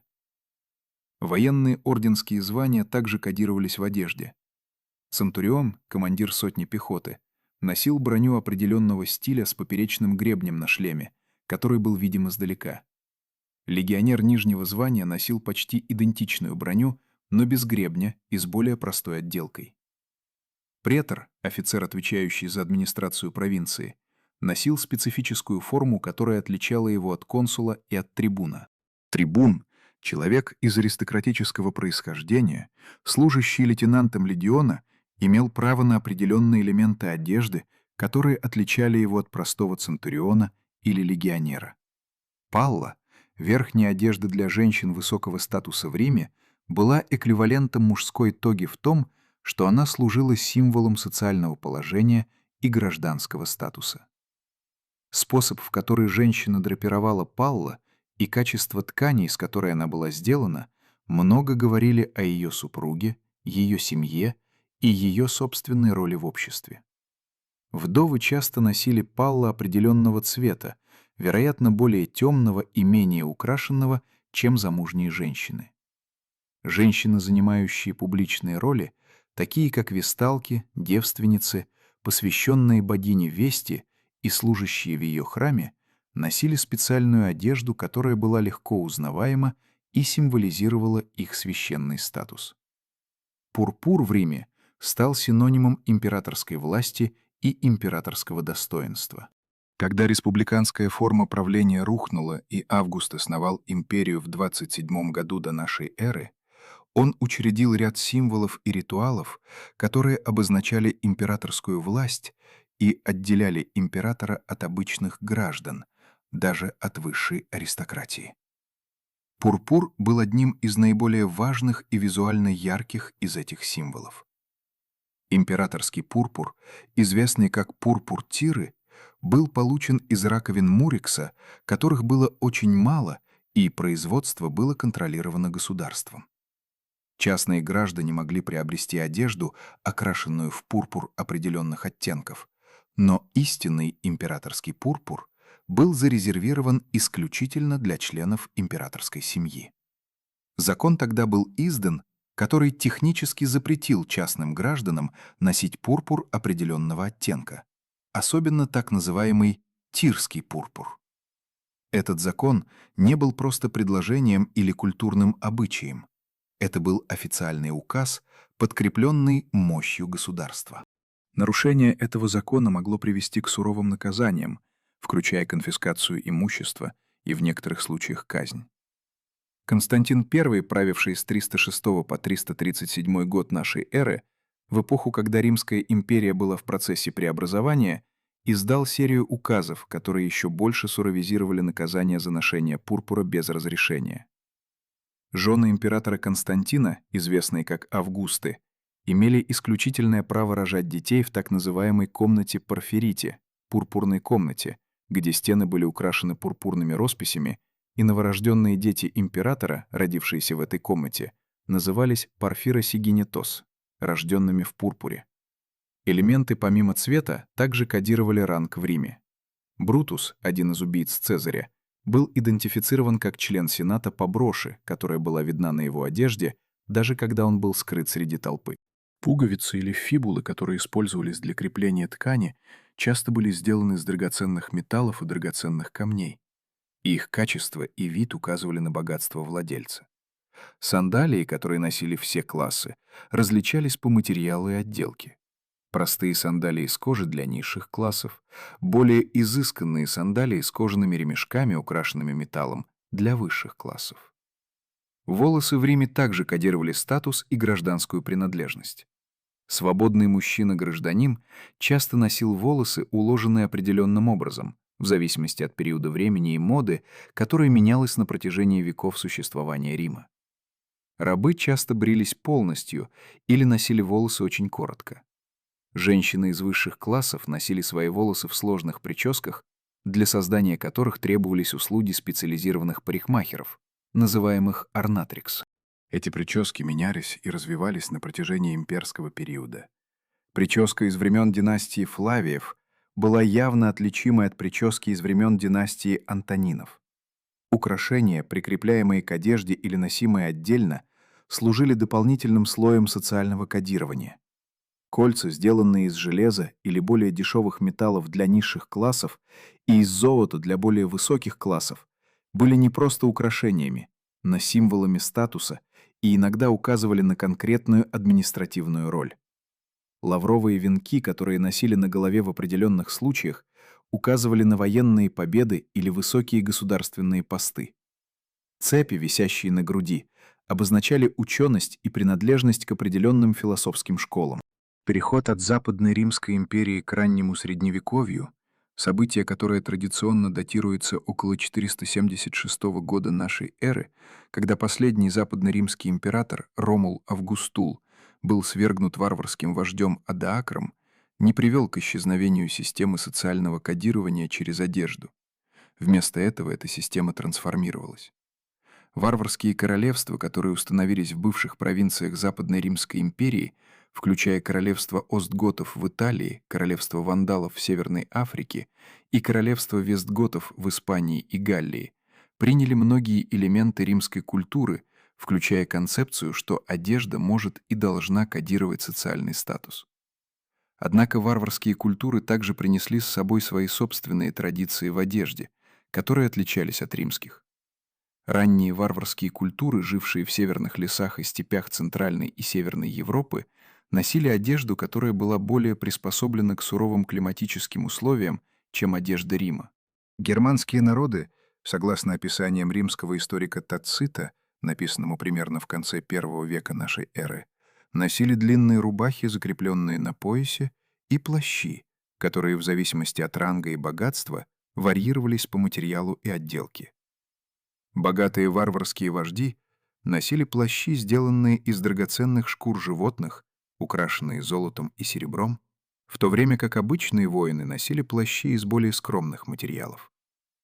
При переходе к раннему Средневековью варварские правящие классы начали синтезировать римскую традицию социального кодирования в одежде с их собственными варварскими традициями.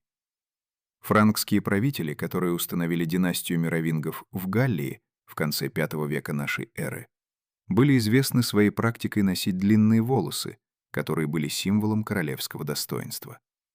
Мужчина, имеющий право носить длинные волосы, был человеком благородного происхождения.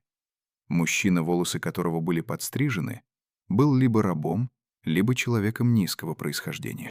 Эта система была настолько строгой, что один из способов наказания или позора для человека благородного происхождения был заставить его подстричь волосы публично, символически лишая его статуса.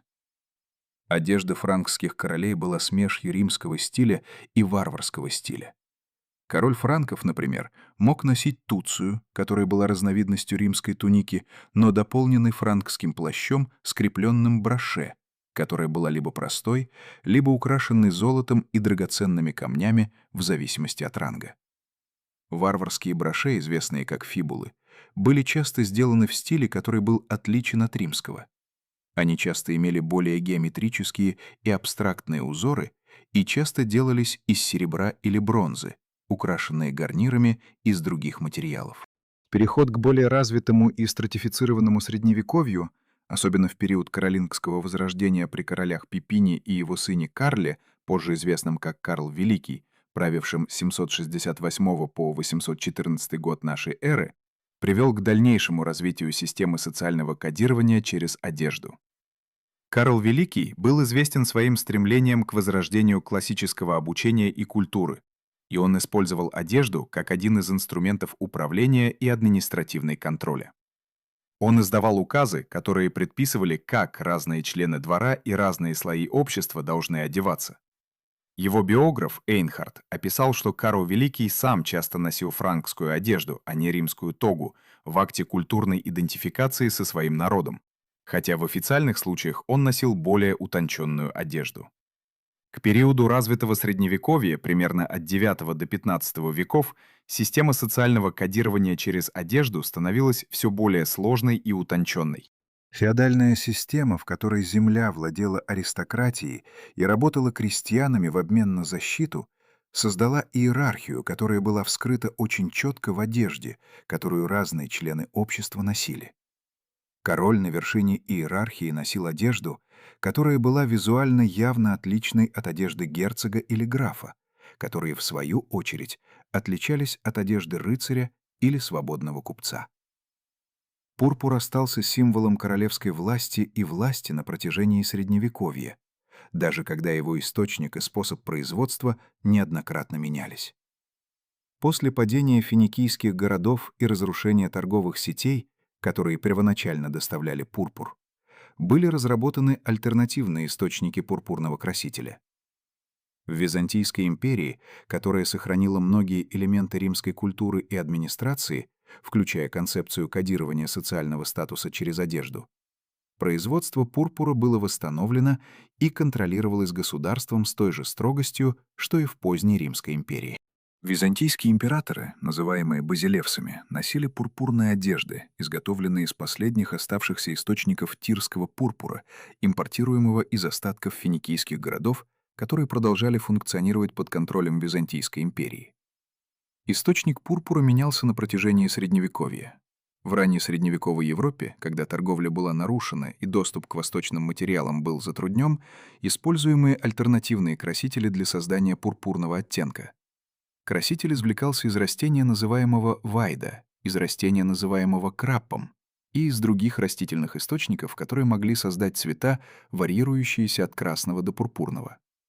Однако эти краски были не столь стойкие и не столь яркие, как подлинный тирский пурпур, и их использование было в некотором смысле признаком того, что истинный пурпур был недоступен. Королевства, которые имели доступ к торговле с Византийской империей и через Византийскую империю с остатками восточных торговых сетей, могли получить истинный пурпур, и они использовали его как символ своей связи с римским наследием и их права на легитимность.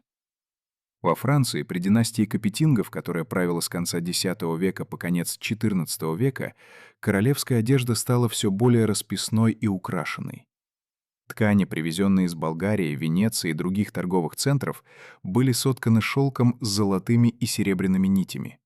Королевские сундуки, изученные современными историками моды, содержали одежду, украшенную драгоценными камнями, жемчугом и другими дорогими материалами.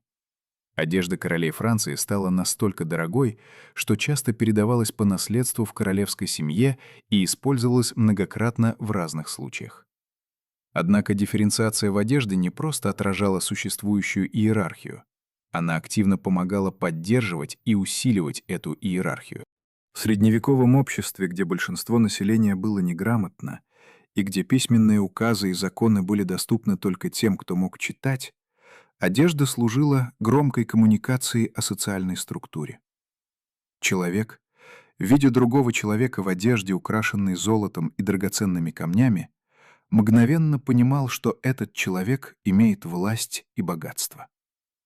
Это понимание было критично для функционирования общества, потому что оно позволяло многим людям ориентироваться в сложной сети социальных отношений и понимать, к кому они должны обращаться, когда им нужна помощь или когда они должны подчиняться.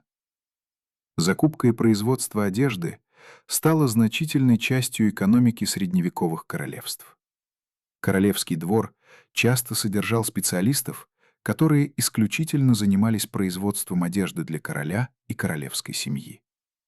Эти люди, называемые портными или одевальщиками, были высокоспециализированными рабочими, которые часто проходили многолетнее ученичество, чтобы изучить свое ремесло.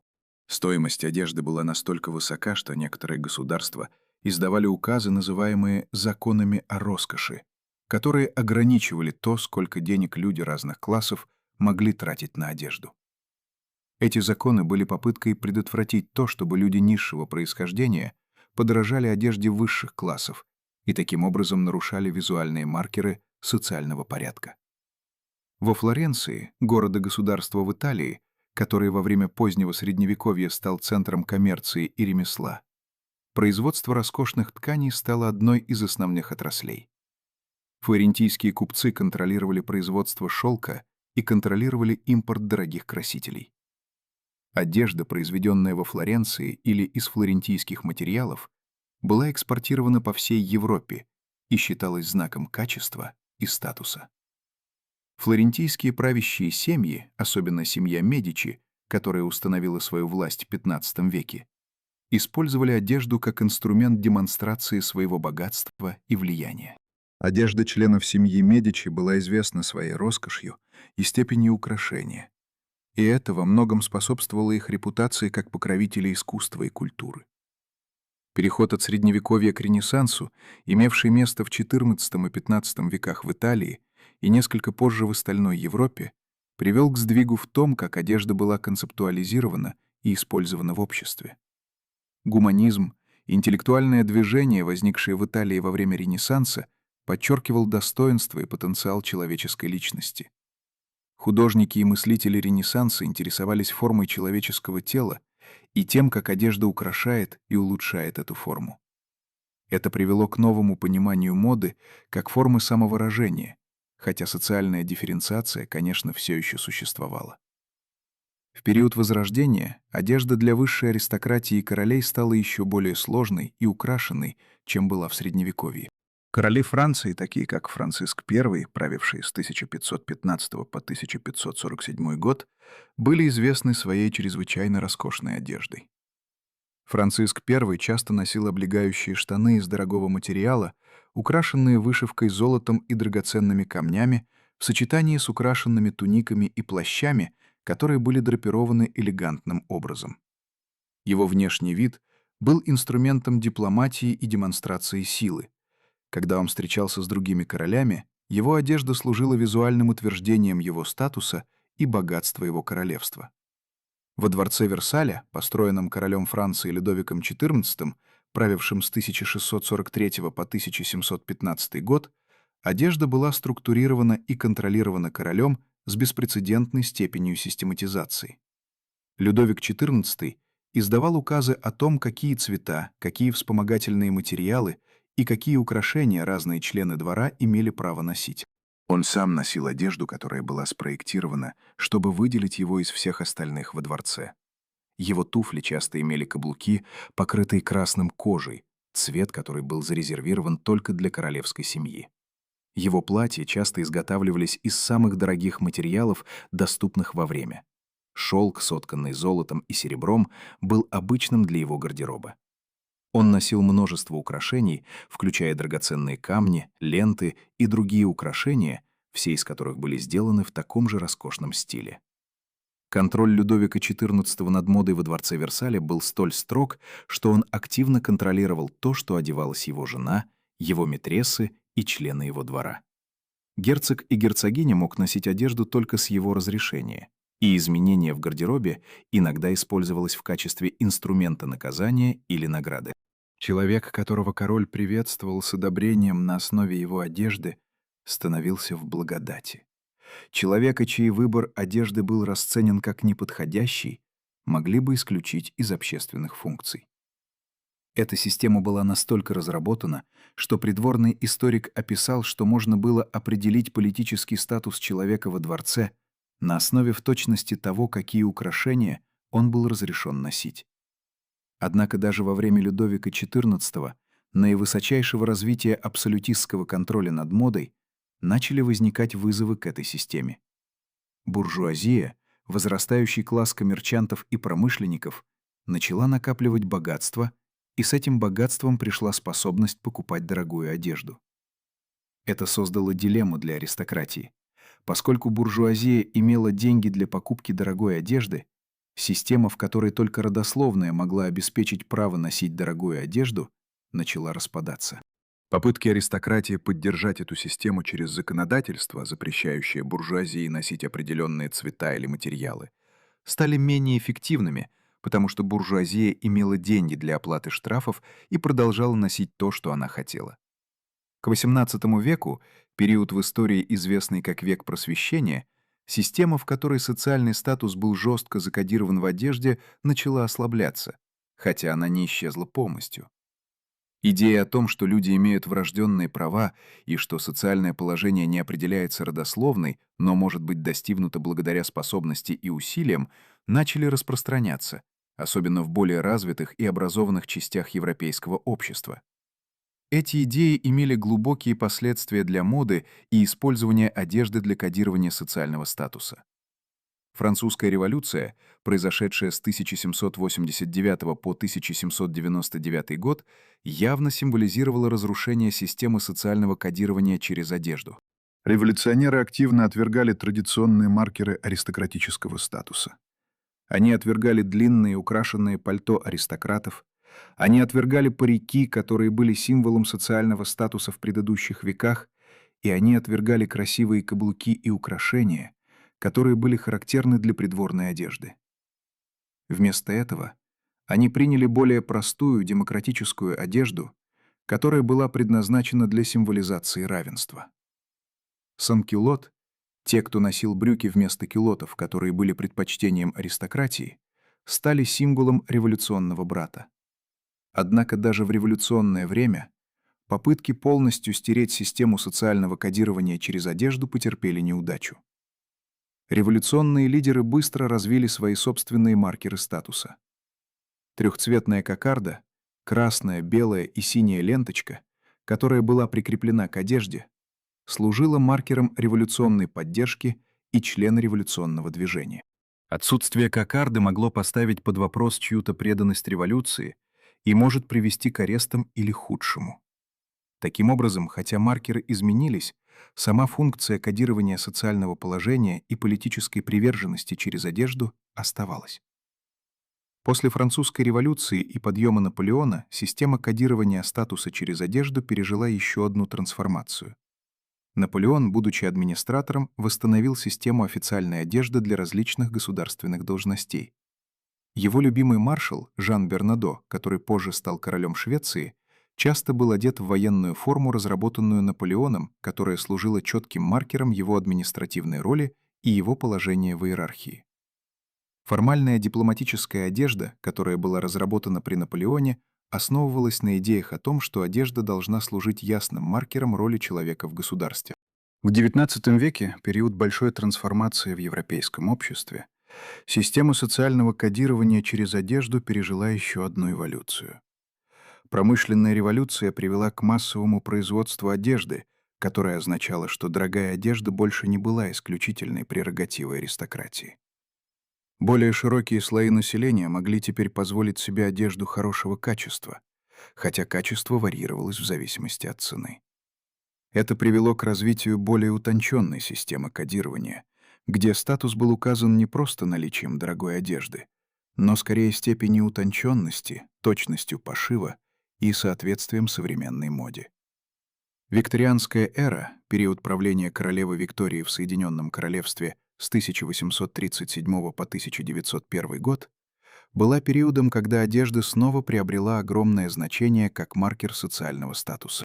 Викторианская мода была характеризована прямым контрастом между одеждой мужчин и одеждой женщин, с ожиданием, что женщины будут одеваться в способ, который был чрезвычайно ограничивающим и требовал значительного количества материала. Викторианская женщина из высшего класса часто носила платье с кринолином, вспомогательным устройством, которое было вставлено в платье и выпирало его, чтобы создать определенную форму. Эти платья содержали много слоев ткани, часто из дорогих материалов, и требовали значительного количества вспомогательного ремесла для создания. Стоимость викторианского женского платья была часто астрономической. Одно платье высокого качества, от ткани до пошива, может стоить столько же, сколько рабочий зарабатывает за несколько месяцев. Способ, в который викторианская женщина одевалась, кодировал не только ее социальный класс, но и ее семейное положение, ее возраст и, по общему мнению некоторых людей того времени, даже ее моральный характер. Замужние женщины из высшего класса носили определенные цвета и стили одежды, которые были отличны от стилей, носимых незамужней девушкой. Вдова, женщина, чей муж умер, носила траурную одежду, черную и без украшений, в течение периода времени, который был предписан социальным обычаем. Молодая девушка из высшего класса, которая еще не была замужем, часто одевалась в более светлые цвета и в платья, которые были, хотя все еще ограничивающие, немного менее объемными, чем платья замужних женщин. Прочие социальные маркеры также кодировались в одежде во время викторианской эры. Женщина, которая была экономически зависима от своей семьи, часто носила одежду, которая была выбрана и обеспечена ее семьей. Она имела мало контроля над своим гардеробом. Женщина, которая работала, например, в качестве компаньона или гувернантки, часто носила более скромную одежду, которая указывала на ее подчиненное положение. Однако даже в этой скромной одежде были коды. Способ, в который одежда была сшита, качество ткани и наличие или отсутствие определенных украшений все сообщали информацию о ее социальном положении и ее роли в обществе. Развитие фабрик, которые производили одежду в массовых количествах, означало, что к концу XIX века дешевая одежда была доступна большей части населения, включая рабочий класс. Однако качество и стиль этой одежды были явно иными, чем дорогая одежда, которая была доступна высшему классу. Дешевая фабричная одежда часто была сделана из материалов меньшего качества, часто хлопка низкого качества, льна или синтетических волокон, которые были начато разработаны в конце XIX века. Пошив был часто менее точным, с видимыми недостатками или неловкостью в способе, в который части одежды были соединены. Дизайн был часто более простым и менее утонченным, чем дизайн дорогой одежды, которая была доступна для высших классов. Тем не менее, даже эта дешевая фабричная одежда служила маркером социального положения, потому что способность позволить себе покупать новую фабричную одежду указывала на то, что человек был, по крайней мере, подтвердившим определенный уровень экономического благополучия. Люди, живущие в условиях крайней бедности, часто носили перечитанную одежду, которая была отдана им благотворительными организациями или куплена из вторичных источников.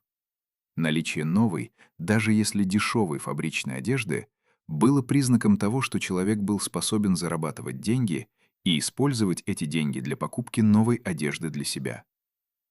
Первая мировая война, произошедшая с 1914 по 1918 год, привела к значительным изменениям в роли одежды в кодировании социального положения. Военные мундиры стали наиболее видимым маркером социального положения и роли. Офицер в своем форменном мундире был мгновенно узнаваем как человек с властью и ответственностью, в то время как рядовой солдат в его форменной одежде был узнаваем как человек, подчиняющийся приказам офицеров. Однако на гражданском фронте, в домах и сообществах вдали от поля боя, война привела к более демократичному набору одежды, потому что многие материалы были нужны для военных целей и были недоступны для гражданского населения. Нейлон, материал, который был разработан в конце 30-х годов, был использован в основном для производства парашютов и другого военного оборудования, и гражданское население должны были обходиться более скромными материалами. XX век в целом был периодом постепенного размывания системы жесткого социального кодирования через одежду, хотя коды остались, просто они стали более утонченными и менее явно установлены в законе. Развитие менее дорогих синтетических тканей означало, что люди с меньшим богатством могли покупать одежду, которая выглядела более дорого, чем она была на самом деле. Развитие готовой одежды индустрии означало, что люди могли покупать стильную одежду без необходимости нанимать портного или иметь доступ к дорогим материалам. Развитие средств массовой коммуникации, особенно кино и позже телевидения, означало, что мода становилась все более глобализирована и менее зависима от локального социального положения. Тем не менее, даже в современном мире одежда продолжает служить маркером социального положения, только более тонким и менее явным образом. Дизайнерская одежда, одежда, которая была создана известным дизайнером и несет его или ее имя, стала новой формой статус-кодирования для тех, кто имеет средства для ее покупки. Логотипы, нашивки или другие идентифицирующие маркеры, которые помещены на дизайнерскую одежду, служат публичной демонстрацией того, что носящий имеет доступ к дорогой одежде и по расширению имеет больше богатства, чем те, кто носит одежду без этих маркеров. Бренд одежды, которую кто-то носит, может быть немедленно узнан другими людьми, которые знают о высокой моде, и это узнавание служит формой символического капитала в определенных социальных ситуациях. Хотя жесткая юридическая система кодирования одежды, которая существовала в феодальных обществах и даже в абсолютистских монархиях, давно исчезла, Социальное давление для соответствия кодам одежды остается чрезвычайно сильным. Человек, который приходит на деловую встречу, одетый в одежду, которая является явно неподходящей для этого контекста, может столкнуться с социальным осуждением, и его или ее компетентность может быть поставлена под вопрос. Школьник, который одевается в одежду, которая отличается от одежды его сверстников, часто становится объектом остракизма. Взрослый, который одевается в способ, который нарушает полуожидания его или ее общества, часто сталкивается с комментариями и предположениями о его или ее сексуальности, его или ее умственных способностях или даже его или ее нравственного характера. Система кодирования статуса через одежду, таким образом, хотя она изменилась и эволюционировала, остается фундаментальным способом, в котором люди организуют и понимают свой социальный мир. Одежда остается молчаливым языком, который говорит о нашем положении в обществе, о нашей принадлежности к определенным группам, о нашем уровне богатства и о нашем отношении к социальным нормам и ожиданиям. История одежды, таким образом, является историей социальной организации и тем, как люди использовали видимые материальные объекты для создания и поддержания систем иерархии и контроля. Вопрос, который остается, заключается в том, могут ли люди когда-либо избежать этого кодирования полностью, или оно является неотъемлемой частью того, как люди понимают и устанавливают свои отношения друг с другом в обществе.